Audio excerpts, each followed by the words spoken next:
ओम शांति। ओम शांति। आज के बाबा के 15 तारीख के महावाक्य हैं। आज बाबा ने कहा लौकिक को अलौकिक में बदलना है, क्योंकि रहना तो लौकिक के बीच में ही है। तो लौकिक को अलौकिक में कैसे बदलें, तो उसके लिए बाबा ने कहा उन सबको भी परमात्मा का बच्चा समझना है। चाहे कोई भी है जिनको लौकिकता में इन आंखों से देखते हैं, उनको भी परमात्मा का बच्चा एक आत्मा समझ करके उनके साथ जब कार्य व्यवहार में आते हैं तो लौकिक से अलौकिक बन जाते हैं। तो विचार वृत्ति सब चेंज हो जाती है। दूसरा बाबा ने कहा विनाश का समय नजदीक है। तो अभी जो समय मिला है, बाबा ने कहा ये अपने पाप कर्मों का प्रायश्चित करके उसको बाबा ने कहा महसूस करके उनको खत्म करना है। क्योंकि जब तक हम प्रायश्चित नहीं करेंगे कि हमसे कोई विकर्म हुआ है, गलती हुई है, तब तक बाबा ने कहा महसूस नहीं करेंगे तो वो खत्म भी नहीं होंगे। तो विकर्मों को विनाश करके बाबा ने कहा अपनी तैयारी करो, ना कि दुनिया में ये सोचें कि विनाश कब होगा। इस इंतजार में बैठे हैं कि विनाश कब होगा, लेकिन अपना कार्य क्या है, इंतजाम करना है। इंतजाम क्या करना है कि अपने ही विकर्मों को विनाश करना है। तो आज के महावाक्य हैं मीठे बच्चे, तुम्हें लौकिक अलौकिक परिवार से तोड़ निभाना है, लेकिन किसी में भी मोह नहीं रखना है। मोह जीत बनना है। प्रश्न कयामत का ये समय है, इसलिए बाप की कौन सी श्रेष्ठ मत सबको सुनाते रहो। तो बाबा ने कहा उत्तर में बाप की श्रेष्ठ मत सुनाओ कि कयामत के पहले अपने पापों का हिसाब किताब चुकतू कर लो। अपना भविष्य श्रेष्ठ बनाने के लिए बाप पर पूरा पूरा बलिहार जाओ। कयामत के पहले ज्ञान और योग से मुक्ति, जीवन मुक्ति का वर्षा ले लो। सारा पुरुषार्थ अभी करना है। वर्षा लेने का भी और विकर्म विनाश करने का सारा पुरुषार्थ अभी करना है। बाप पर सब कुछ बलिहार करेंगे तो 21 जन्मों के लिए मिल जाएगा। बाबा ने कहा अभी से बाबा पर बलिहार करेंगे, बाबा का समझेंगे तो 21 जन्मों के लिए मिल जाएगा। बाप का बनकर हर कदम पर डायरेक्शन लेते रहो। ओम शांति। बाप बैठ बच्चों को समझाते हैं अभी तुमको 3 बाप से तोड़ निभाना है। भक्ति मार्ग में दुनिया में एक ही बाप होता था, लेकिन यहाँ बाबा ने 3 बाप माना। तीनों बाप का कहना मानना है। तो लौकिक का क्या कहना माने, अलौकिक का क्या माने, पारलौकिक का क्या माने, तो तीनों खुश होंगे। तो बाबा ने कहा भक्ति मार्ग में 2 बाप से तोड़ निभाना होता है। अब कुछ बातें ऐसी हैं जो लौकिक बाप कहता है लेकिन पारलौकिक बाप नहीं कहता है। जैसे पवित्र बनो, लौकिक बाप कभी नहीं कहेगा, ये बात पारलौकिक परमात्मा कहता है। तो तोड़ निभाना है माना ये बात परमात्मा की भी माननी है।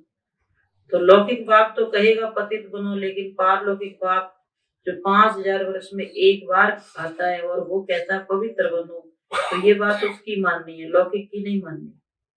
होता है ना कुछ, कौन सी बात किसकी क्या माननी है, उसके लिए बाबा की श्रीमत है।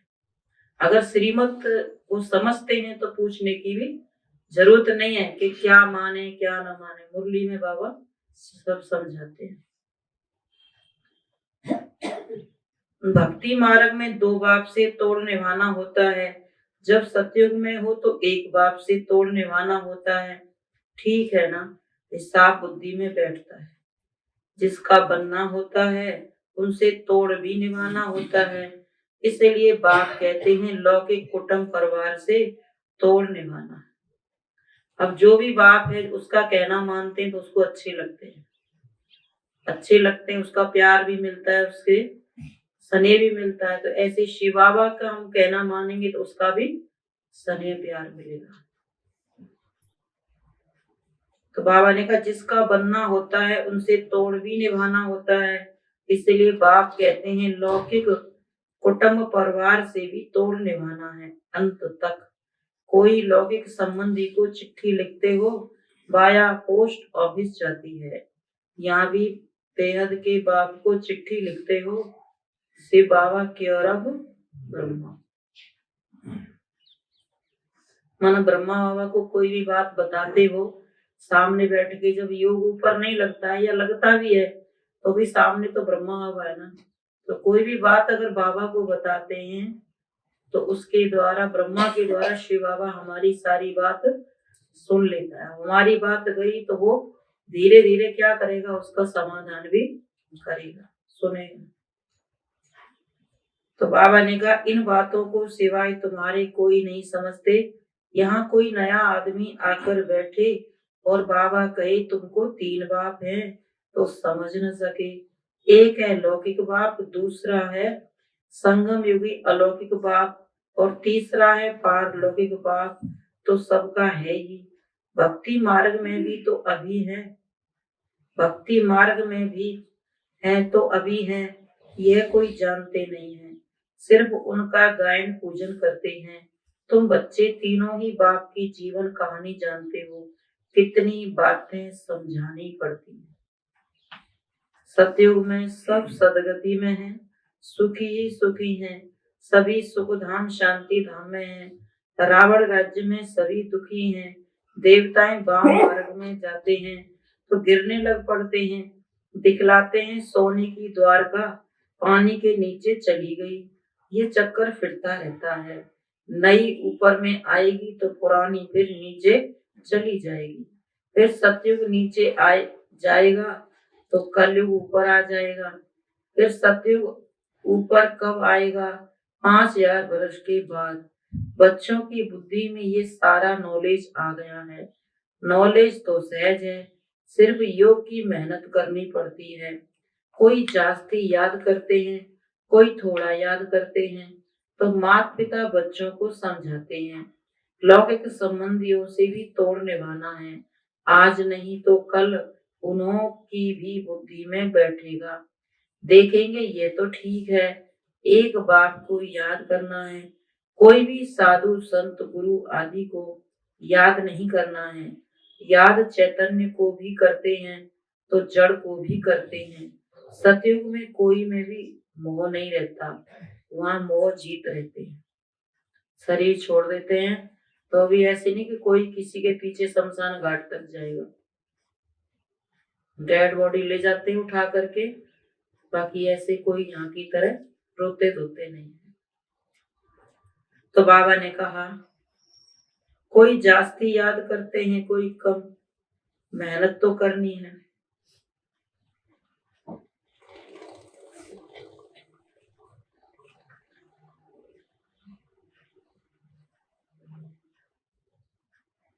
तो माता पिता बच्चों को समझाते, लौकिक संबंधियों से तोड़ निभाना है। आज नहीं तो कल उन्हों की बुद्धि में बैठेगा। देखेंगे ये तो ठीक है, एक बाप को याद करना है। कोई भी साधु संत गुरु आदि को याद नहीं करना है। याद चैतन्य को भी करते हैं तो जड़ को भी करते हैं। सतयुग में कोई में मोह नहीं रहता, तो वहां मोह जीत रहते हैं। यहाँ सब में मोह रहता है। फर्क है ना। ड्रामा में हर एक युग की रस्म अपनी, ड्रामा में हर एक युग की रस्म रिवाज अपनी अपनी है। यह बाप बैठ समझाते हैं। सतयुग त्रेता की रस्म रिवाज अपनी है और द्वापर कलयुग की अपनी है।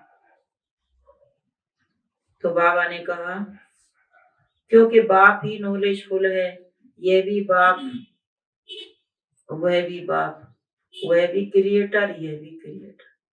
शिव बाबा आत्माओं का बाप है और लौकिक बाप जो हर जन्म में बदलता है वो शरीरों का बाप है। तो बाबा ने कहा, वह भी क्रिएटर, यह भी क्रिएटर। ब्रह्मा द्वारा क्रिएट करते हैं, अडॉप्ट करते हैं। अडॉप्ट करना अर्थात अपना बनाना। शूद्र धर्म वाले जिनका बहुत जन्मों के भी अंत का जन्म है, उनको बाप अडॉप्ट करते हैं। तुम बच्चे बाप को जान गए हो और बाप द्वारा सृष्टि चक्र को भी जान चुके हो। बाप द्वारा क्या वर्षा मिलता है उनको भी जान गए हो। तुम बड़े हो, समझते हो, तब तो एडाप्ट हुए हो। भगवान को समझते हो तभी तो उसके बच्चे बने हो। बगैर समझ एडाप्ट कैसे होंगे? कोई को अपना बच्चा नहीं होता तो दूसरे को अपना बनाते हैं।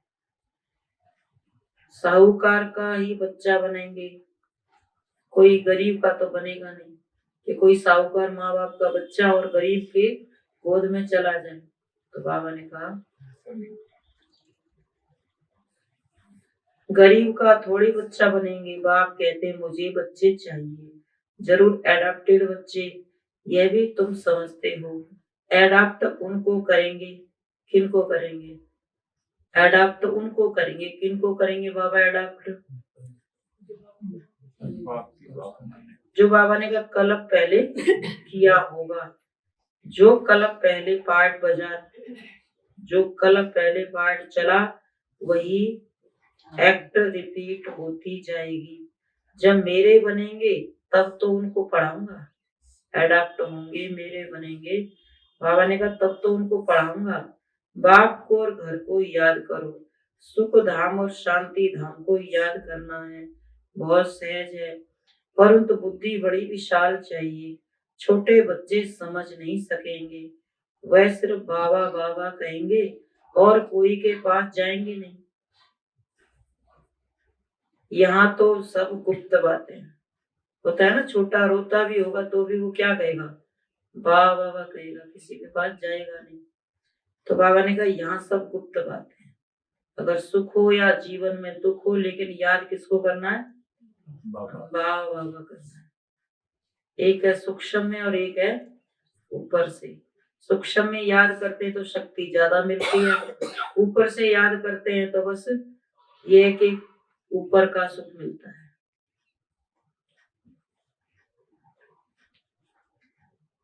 तो बाबा ने कहा समझ भी, बुद्धि, यहाँ भी सब बातें गुप्त हैं।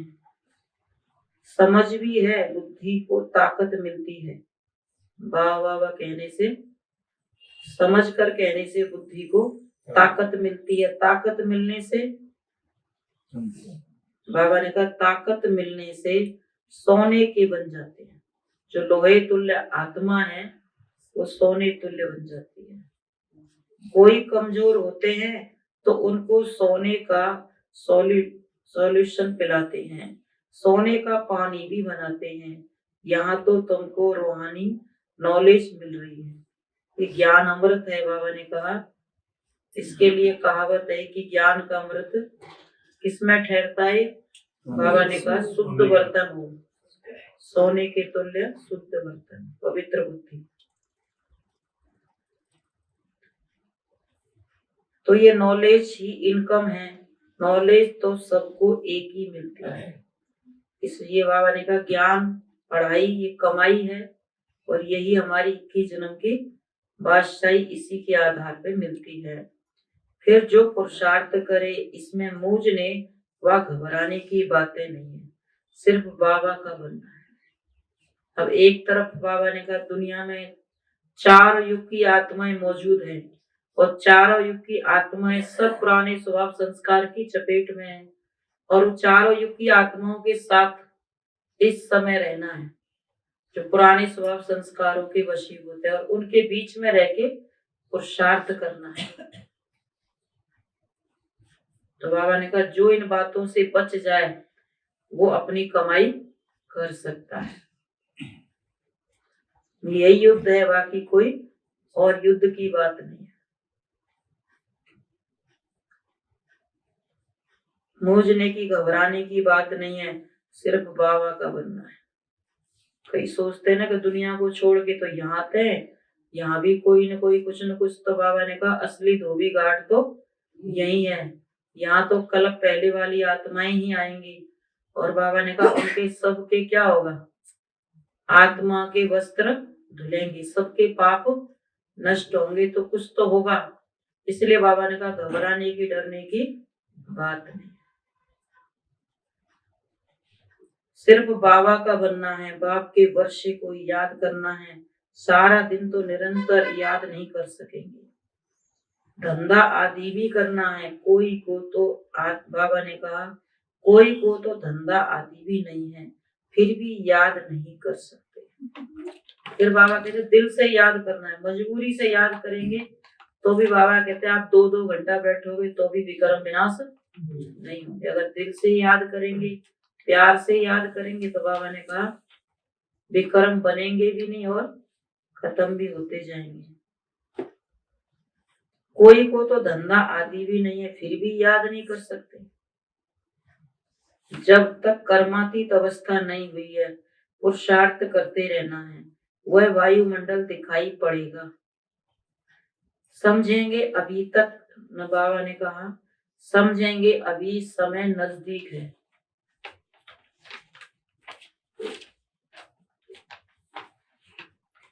समय नजदीक आता जाता है। जब बहुत दुख आएगा तो फिर भगवान को याद करते रहेंगे, मौत सामने दिखाई पड़ेगा। तुम्हारे में भी सबको अपनी अवस्था का मालूम पड़ जाएगा कि हमारी कमाई कम है। योग होगा तो आत्मा से खाद निकलती जाएगी। फिर बाबा भी बुद्धि का ताला ढीला करेंगे। बुद्धि का ताला कब खुलेगा? जब याद की यात्रा से खाद निकलती जाएगी, आत्मा पवित्र बनती जाएगी।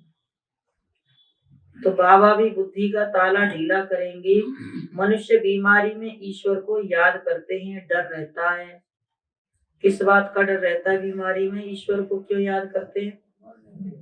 कि कहीं मर न जाए, शरीर न छूट जाए। सब उनको याद कराते हैं। सब और भी कहेंगे कि आप भगवान को ही याद करो, उसी का सहारा है। राम राम कहो, राम राम कहो। बाप भी कहते हैं बाप और वर्षे को याद करते रहो। एक दो को सावधान कर उन्नति को पाना है। ऐसे नहीं पुरुष चले स्त्री को न चलाए। बाबा ने आज काम दे दिया है सबको, होमवर्क। जिसके घर में जो नहीं चलता है, साथी है, उसको भी चलाना है। रोज शुभ भावना शुभ कामना देंगे तो एक दिन तो असर पड़ेगा ही। तो प्रयोग करना है ना। हम दुनिया में प्रयोग तो जब करेंगे जब पहले अपने घर वालों पे तो करें। तो पहले से हिम्मत हार के बैठ जाए तो चलने वाले ही नहीं है। हिम्मत नहीं हारना, अपना प्रयास नहीं छोड़ना, क्योंकि युद्ध है ना, युद्ध के मैदान पर है। तो मनुष्य बीमारी में ईश्वर को याद करते हैं। तो बाबा ने कहा ऐसे नहीं कि पुरुष चले स्त्री को न चलाए, यह जोड़ा हाफ पार्टनर का है। तो बाबा ने कहा परंतु आजकल हाफ पार्टनर भी समझते नहीं है। कोई कोई इज्जत रखते हैं, नहीं तो आजकल बच्चे ऐसे निकल पड़े हैं जो बाप की मिल्कियत को भी उड़ा देते हैं। माँ बाप को पूछते भी नहीं है। वहां तो ये सब बातें होती नहीं है, कभी दुख नहीं होता। यहाँ पहले पहले दुख ही मिलता है। सगाई की और लगी काम कटारी, देवियों को तलवार आदि दिखाते हैं। वास्तव में यह है ज्ञान के अलंकार। स्वदर्शन चक्र भी देवताओं को नहीं है, यह तुम ब्राह्मणों के हैं। सदा भी बाबा ने कहा गदा भी तुम्हारी निशानी है। ज्ञान की गदा से तुम माया पर जीत पाते हो। बाकी वहां ऐसी चीजों की दरकार नहीं रहती। शंख माना दूसरों को ज्ञान सुनाना, ये गुरु जी का मंत्र नहीं जो किसी को नहीं बताना है, ये परमात्मा का ज्ञान है, सबको सुनाना है। दूसरा कमल फूल माना जीवन को घर परिवार में रहते पवित्र बनाना है। जैसे कमल का फूल कीचड़ में रहते न्यारा और प्यारा रहता है। और क्या रह गया? चक्र। चक्र का मतलब स्वदर्शन चक्र, स्वयं का दर्शन करते रहना है। बुद्धि में स्वचिंतन चलाते रहना है ताकि माया का परदर्शन पर कट जाए, मन परदर्शन की बातों से मुक्त हो जाए। तो बाबा ने कहा ज्ञान की गदा से तुम माया पर जीत पाते हो। बाकी वहां ऐसी चीजों की दरकार नहीं रहती। वहाँ बड़ी मौज में रहते हैं। देवताओं को जो अलंकार दिखाए ना, वहाँ पे कोई भी ऐसे रखने की दरकार नहीं है, बड़े मौज में रहते हैं।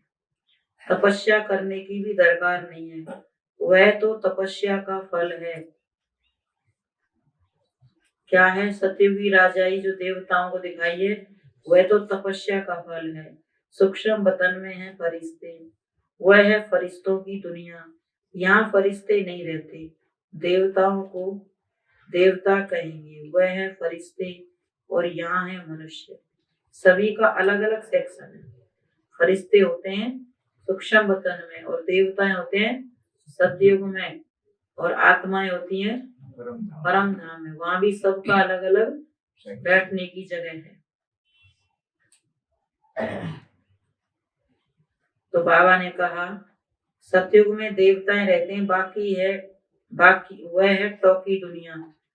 सूक्ष्म बतन है मूवी दुनिया।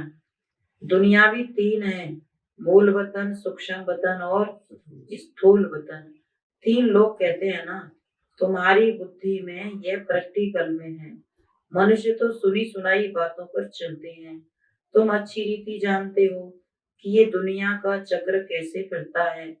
तीनों लोगों को जानते हो, सिवाय बाप के आदि मध्य अंत का राज कोई बता नहीं सकते। कोई भी त्रिकालदर्शी है नहीं, यह थोड़ी कोई जानते हैं। तीनों कालों को कोई भी जानते नहीं है। तो बाबा ने कहा यह थोड़ी कोई जानते हैं कि मूल वतन में आत्माएं कहाँ रहती हैं, कैसे रहती हैं। तुम जानते हो वहाँ आत्माओं का झाड़ है, वहां से नंबरवार आते हैं। तो त्रिशूल भी देवताओं के हाथ में देते हैं, सबके हाथ में तो खैर नहीं देते, लेकिन फिर भी देते हैं। तो त्रिशूल का मतलब क्या है? त्रिशूल हाथ में दिया है यादगार में, तो इसका मतलब क्या है? बाबा ने कहा त्रिनेत्री बनते हो, त्रिकालदर्शी बनते हो, तीनों कालों को जानने वाले। तो उसका प्रतीक फिर त्रिशूल दिया है। तो ये भी बाबा ने कहा जानकारी किसको मिलती है? ब्राह्मणों को। फिर निशानी देवताओं को दी है। ये थोड़ी जानते हैं कि मूल वतन में आत्माएं कहाँ कैसे रहती हैं। तुम जानते हो वहाँ आत्माओं का झाड़ है, वहां से नंबर बार आते हैं। हम सब आत्माएं बच्चे शिव बाबा की माला है, जैसे सिजरा बनाते हैं। क्रिश्चियन लोग भी झाड़ बनाते हैं, खुशी मनाते हैं, क्राइस्ट का बर्थडे मनाते हैं। अभी तुम किसका बर्थडे मनाएंगे? मनुष्यों को ये पता ही नहीं है कि हमारा धर्म स्थापक कौन है, और सभी धर्म स्थापन करने वाले का हिसाब किताब निकालते हैं। देवी देवता धर्म किसने स्थापन किया, ये किसको पता नहीं। वैसे लौकिक में आज का ब्रह्मा बाबा जो है, उनका लौकिक जन्म था, आज के दिन का जन्मदिन। जैसे औरों की जयंती मनाते हैं, छुट्टियां भी करते हैं, लेकिन ब्रह्मा बाबा के द्वारा शिव बाबा ने इतना बड़ा कार्य किया, लेकिन दुनिया उनको नहीं जानती, इसलिए जयंती भी नहीं मनाती। लेकिन ब्राह्मण परिवार तो मना ही सकता है जो उनको जानते हैं। तो बाबा ने कहा उनको जानना माना उनकी यादगार, उनकी याद में रहना। उन्होंने ऐसा कौन सा कर्म किया जो श्री कृष्ण जैसा पद प्राप्त किया। तो बाबा ने कहा बाप बैठ समझाते हैं, मेजॉरिटी माताओं की है। शक्तियों का मान बढ़ाना चाहिए, ऐसे नहीं कि हमको देवाभिमान आ जाए। तो बाबा ने फिर बर्थडे के लिए कहा हम सब आत्माएं शिव बाबा की माला है, जैसे सिजरा मनाते हैं। क्रिश्चियन लोग भी झाड़ बनाते हैं, खुशी मनाते हैं, क्राइस्ट का बर्थडे मनाते हैं। तुम किसका मनाएंगे? तो बाबा ने कहा धर्म स्थापन करने वाला ब्रह्मा बाबा कौन है? ग्रेट ग्रेट ग्रैंडफादर, सब धर्मों का पिता है। क्योंकि सब धर्म है, परमात्मा ने ब्रह्मा के द्वारा सब धर्मों का ज्ञान दिया है। तो हिसाब किताब निकालते हो, देवी देवता धर्म किसने स्थापन किया यह किसको पता नहीं है, तो बाप बैठ समझाते हैं।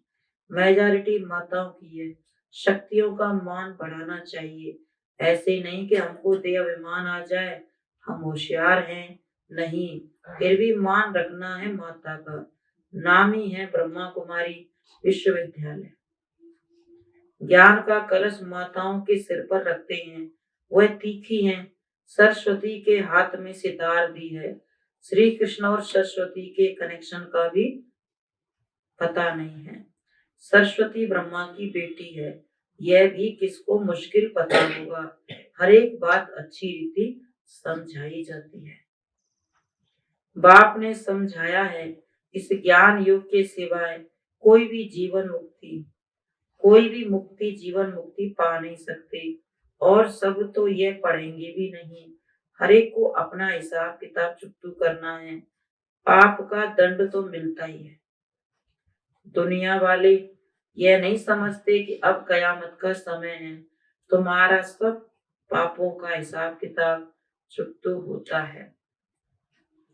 भविष्य के लिए इतना जमा करना है जो आधा कल्प चल सके।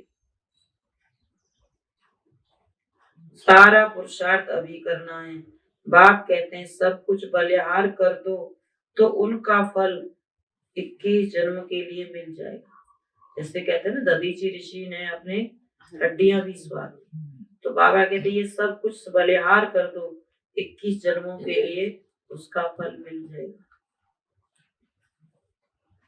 गरीब झट सौदा कर सकते हैं, जिनके पास लाख करोड़ हैं बुद्धि में बैठ न सके। बाप कुछ लेते नहीं है। कई सोचते हैं ना कि यहाँ तो शायद सिंपल आते हैं, गरीब आते हैं, तो बाबा ने कहा ज्यादा जो पैसे वाले हैं, करोड़पति लखपति, उनकी बुद्धि में तो ज्ञान बैठता ही नहीं है, बुद्धि भटकती रहती है, तो कैसे योग लगाए। तो गरीब साधारण जो है वो बाबा ने कहा सहज समझ लेते हैं, या फिर दुखी अशांत आत्माएं भी उसको अनुभव करती हैं, पहचान लेती हैं। तो गरीब झट सौदा कर सकते हैं, जिनके पास लाख करोड़ है बुद्धि में बैठ न सके। बाप कुछ लेते नहीं है, कहते हैं तुम ट्रस्टी होकर संभालो, श्रीमत पर तुम चलो, मैं तो जीता हूँ। कोई जीते जी भी ट्रस्ट में देते हैं, समझते हैं अचानक मर जाऊं तो झगड़ा पड़ जाएगा, जीते जी अपना ट्रस्ट में दे देते हैं कि मरने के बाद दुनिया पहले उसी के पीछे भागेगी, क्या है, झगड़ा पड़ जाता है।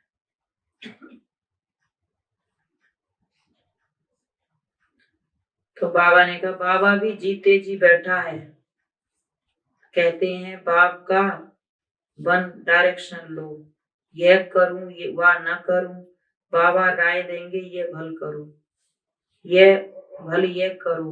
हर एक की अवस्था पर मदार है। कोई बिल भी कर लेते हैं, मोह भी बहुतों में है।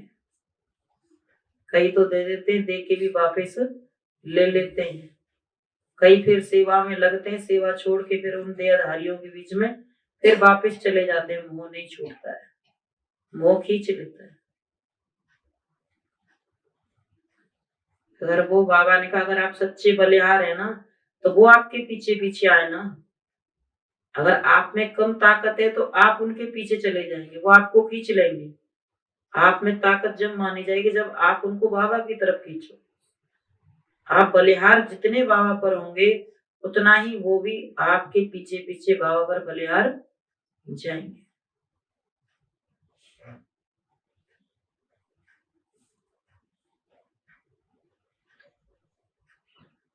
तो बाबा ने कहा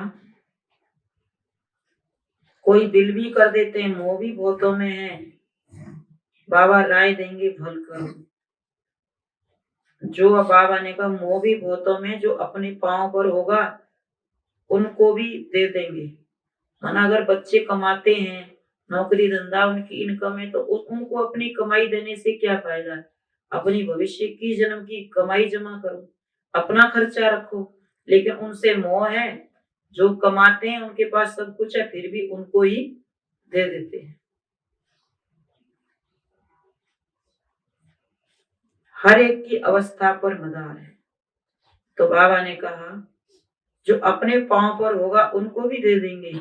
बाप के पास कोई चालाक भी है।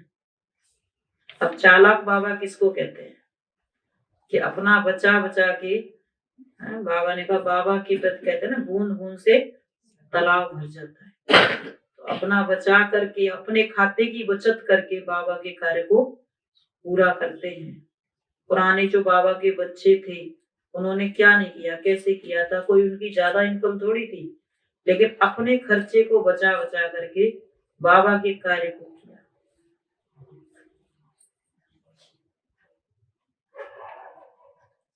तो बाबा ने कहा ऐसे भी बहुत हैं, चालाक भी बाबा ने कहा कोई है, बच्चों को बांट कर बाकी अपने लिए रखते हैं।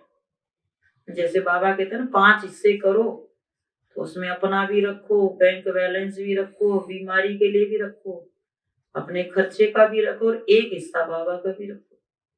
तो कई ऐसे बाबा ने कहा होते समझदार, वो ये सब अपना बाबा का भी हिसाब रखते हैं कि ये मेरे बाबा का है, ये मेरे परिवार का है।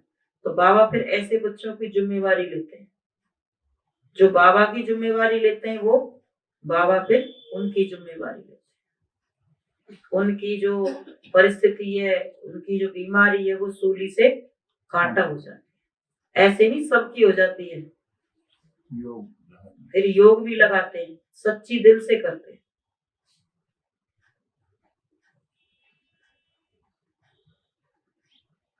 तो बाबा ने कहा बच्चों को बांट कर अपने लिए रखते हैं, बस उनसे चलते हैं, ऐसे भी करते हैं। यह तो बेहद का बाप है, हर एक बच्चे को जानते हैं, ड्रामा को भी जानते हैं, समझते हैं इसमें पैसे की दरकार नहीं है। उस मिलिट्री पर गवर्नमेंट का बहुत खर्चा होता है, तुम्हारा खर्चा कुछ भी नहीं। बाबा ने कहा यहाँ पैसे की दरकार नहीं, कोई सोचे कि यहाँ कोई पैसा देना पड़ता है। यहाँ तो अपने ही खर्चे से अपने ही परिवार को, यज्ञ को चलाना होता है। फिर बाबा ने कहा यहाँ फालतू के खर्चे बच जाते हैं, खत्म हो जाते हैं, कोई यहाँ खर्चा नहीं है। रात दिन का फर्क है, तुम जानते हुए सारी मिल्कियत आदि खत्म हो जाने वाली है।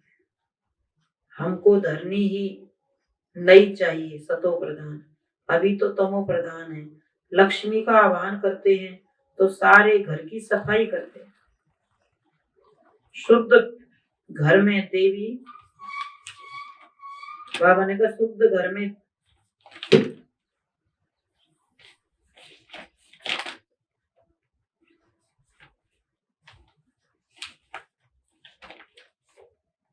बाबा ने समझाया है देवी देवताएं धरती पर पैर नहीं रख सकते। देवी देवताओं को बुलाने के लिए कितना शुद्ध करते हैं घर को। तो बाबा ने समझाया देवी देवताएं तो इस धरती पर पैर भी नहीं धरते, चाहे कितना भी कोई सोचे कि घर को शुद्ध पवित्र बना ले। पहले तो दिल को शुद्ध पवित्र बनाने की बात है ना। वह सिर्फ साक्षात्कार कराते हैं, साक्षात्कार में पैर धरने पर, साक्षात्कार में पैर थोड़े धरने पर होते हैं। थोड़ा अलग काल का साक्षात्कार कराया तो कोई पैर धरती पर थोड़ी धरने होते हैं। वैसे भी कहते हैं फरिश्तों के पैर धरती पर नहीं होते, और देवताएं पैर धरती पर, इस नरक की धरती पर पैर धरते ही नहीं है। फिर लक्ष्मी का आह्वान करते हैं तो वो क्या आती होगी। तो बाबा ने कहा मीरा भी ध्यान में देखती थी, यहाँ कोई देवता आ न सके। वो कृष्ण का साक्षात्कार करती थी। तो बाबा ने कहा यहाँ कोई देवता आ न सके।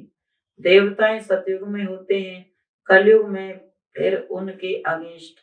देवताएं और असुरों की लड़ाई नहीं है, वास्तव में यह है माया से लड़ाई। देवताई गुण भी अपने अंदर है और आसुरी गुण भी हैं, तो इन दोनों की लड़ाई है। कभी आसुरी गुण प्रकट हो जाते हैं तो कभी दैवी गुण प्रकट हो जाते हैं।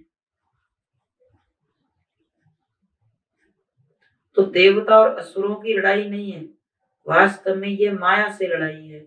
योग बल से माया पर जीत पहनाने वाला सर्व का सदगति दाता एक भाग है। पहले पहले रुद्रमाला, वहां इस माला को कोई जानते नहीं है। तुम संगम युग पर ही जानते हो कि ब्राह्मणों की माला तो बन न सके, ठीक है फिर विष्णु की माला। ये सब डिटेल की बातें हैं। कोई कहते हैं हमें धारणा नहीं होती है। अच्छा, तो बाबा क्या जवाब देंगे? कोई कहते हैं हमको धारणा नहीं होती है, हमको याद नहीं रहता है, तो बाबा क्या कहते हैं? क्या सुझाव दिया बाबा ने? बाबा ने कहा कोई हर्जा नहीं है, चलो जैसे चल रहे हो वैसे चलते रहो, एक दिन ये भी इच्छा पूरी हो जाएगी। जैसे जैसे आत्मा सतो प्रधान बनती जाएगी तो बाबा की बात भी याद, बाबा ने कहा ठहरती रहेगी। तो बाप को याद करना तो सहज है ना। तुम बाप को कैसे भूलते हो जिस बाप से स्वर्ग का वर्षा मिलता है, जबरदस्त आमदनी है, फिर भी माया बुद्धि का योग हटा देती है। साजन जो श्रृंगार कराए महारानी बनाते हैं, ऐसे साजन को भूल जाते हो। आधा कल्प माया का राज्य चलता है, अभी तुम माया पर जीत पाकर जगत जीत बनते हो। ये सारी दुनिया कैसे चलती है तुम आदि से अंत तक जानते हो।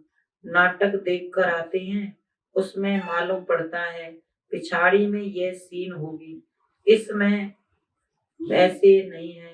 तुम जानते हो सेकंड बाई सेकंड जो चलता है सो ड्रामा। ड्रामा के पट्टे पर मजबूत रहना है। जो कुछ हो जाता है ड्रामा, नाराज होने की कोई बात नहीं। कोई ने शरीर छोड़ा, उनको जाए अपना पार्ट बजाना है। एक शरीर छोड़ दूसरा लिया, तुम्हारी बुद्धि में यह स्वदर्शन चक्र फिरता रहना चाहिए। तुमको संग ध्वनि करनी है, बाप का परिचय देना है, हाथ में चित्र हो। यह लक्ष्मी नारायण भारत के मालिक थे, अभी कलयुग है, फिर बाप आया है राज्य भाग्य देने।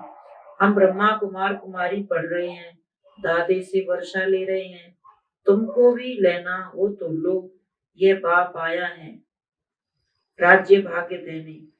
हम ब्रह्मा कुमार कुमारी पढ़ रहे हैं, दादे से वर्षा ले रहे हैं। तो बाबा ने कहा सबको निमंत्रण संदेश दो, तुमको भी लेना है तो लो, यह है तुम्हारा निमंत्रण है, फिर बहुत आएंगे, वृद्धि होती जाएगी।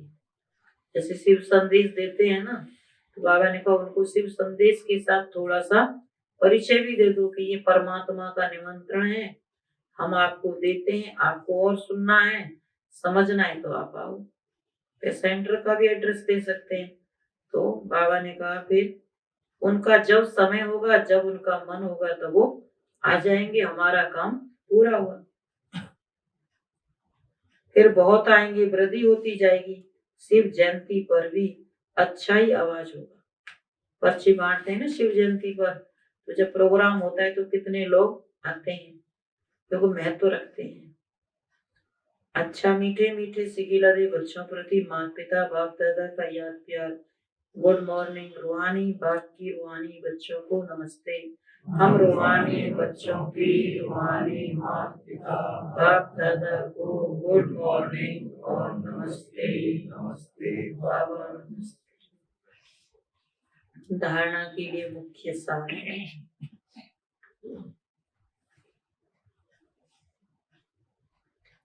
ड्रामा के पट्टे पर मजबूत रहना है, किसी भी बात में मोह नहीं, किसी भी बात में नाराज नहीं होना। कल भी बताया था ना बाबा ने कि व्यर्थ की फीलिंग से परे रहना है। कल अब पहले जो बात आई ड्रामा में जो था वो सीन आया, पास हुआ, बात तो फिर भी आएगी। कल बाद फिर वही बात आएगी, फिर वो सब होगा।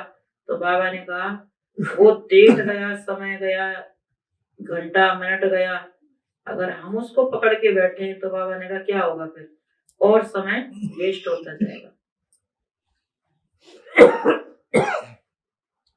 किसी भी बात में नाराज नहीं होना है, सदा राजी रहना है। दूसरी पॉइंट, एक दो को सावधान कर उन्नति को पाना है।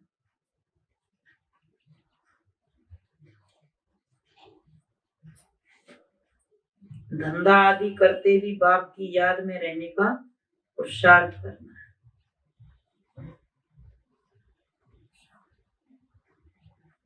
वरदान, सुख स्वरूपन सबको सुख देने वाले मास्टर सुखदाता भव।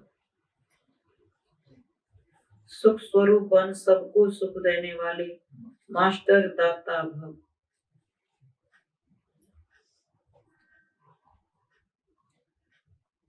बाबा ने कहा वरदान में, संगम युगी ब्राह्मण अर्थात दुख का नाम निशान नहीं, क्योंकि सुखदाता के बच्चे मास्टर सुखदाता हो।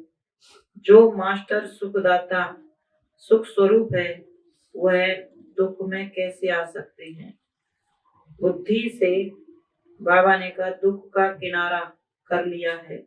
वे स्वयं तो सुख स्वरूप रहते ही हैं, लेकिन औरों को भी सदा सुख देते हैं। जैसे वह बाबा ने कहा जैसे बाप हर आत्मा को सदा सुख देते हैं, ऐसे जो बाप का कार्य वो बच्चों का कार्य है। कोई दुख दे रहा है तो भी आप बाबा ने कहा दुख नहीं दे सकते। आपका स्लोगन है ना दुख दो और ना दुख लो।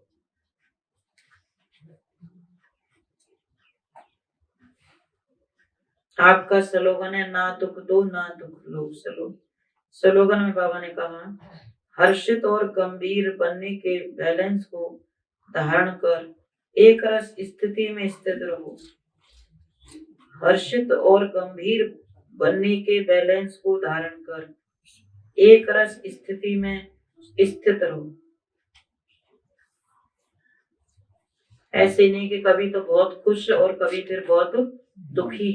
बाबा ने कहा नहीं, दुख और सुख में निंदा स्तुति मान अपमान जय पराजय लाभ हानि मान और सानाई है।